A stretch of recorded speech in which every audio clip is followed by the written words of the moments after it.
प्रश्न नंबर 1 ओडिशार काशी काहाकु कुहाଯାଏ? ଆଉ ଥରେ प्रश्न नंबर 1 ओडिशार काशी काहाकु कुहाଯାଏ?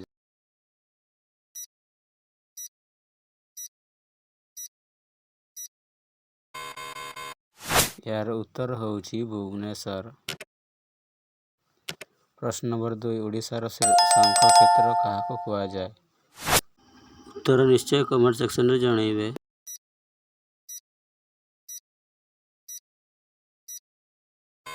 ए प्रश्नर उत्तर होउछि पुरी।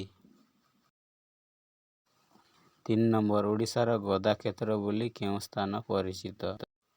आंसर जानिथिले निश्चय कमेंट रे जणाइबे। उत्तर होउछि जाजपुर। 4 नंबर प्रश्न ओडिशार अर्क क्षेत्र बोली केउं स्थान परिचित?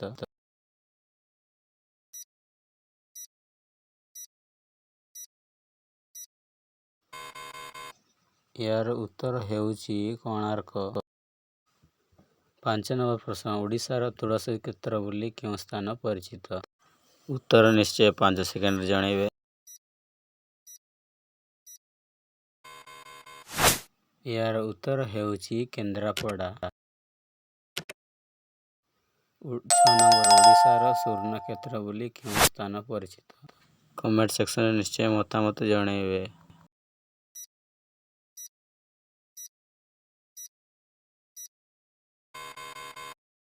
एई प्रश्नर उत्तर होउछि महांगा। 7 नंबर प्रश्न ओडिशार काश्मीर बोली केउं स्थान परिचित? प्रश्नर उत्तर जानिथिले 5 सेकेंड रे कहिबे।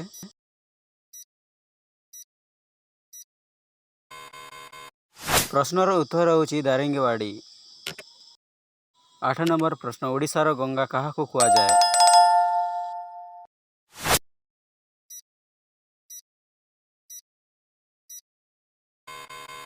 एई प्रश्नर उत्तर होउछि महानदी।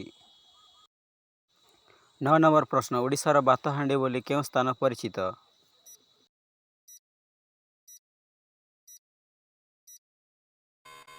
यार उत्तर हेउछि बालेश्वर। 10 नंबर प्रश्न ओडिशार कैलाश बोली केउं स्थान परिचित?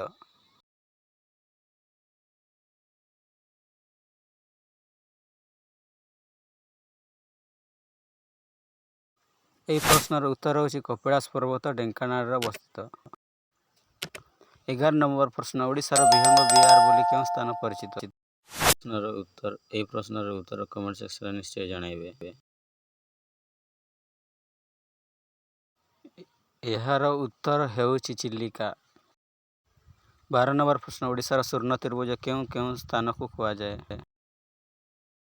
उत्तर जानिथिले निश्चय कमेंट करी कहिबे 5 सेकेंड रे।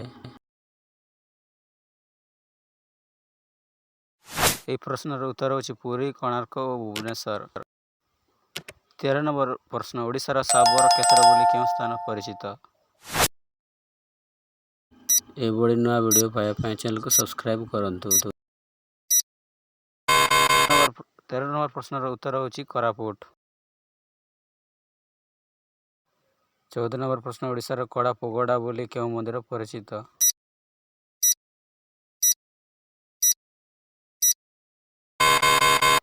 ଏହି ପ୍ରଶ୍ନର ଉତ୍ତର ହେଉଛି କୋଣାର୍କ ସୂର୍ଯ୍ୟ ମନ୍ଦିର। ଶେଷ ପ୍ରଶ୍ନ ହେଉଛି 15 ନମ୍ବର ଓଡ଼ିଶାର ଧଳା ପାଗୋଡା ବୋଲି କେଉଁ ମନ୍ଦିର ପରିଚିତ?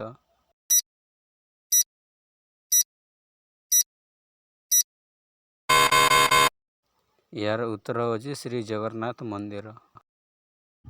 एहीपरि नूआ वीडियो पाई चैनल को सब्सक्राइब कर रखिए। वीडियो सर्वप्रथमे आपणक पाखरे पहुँचब।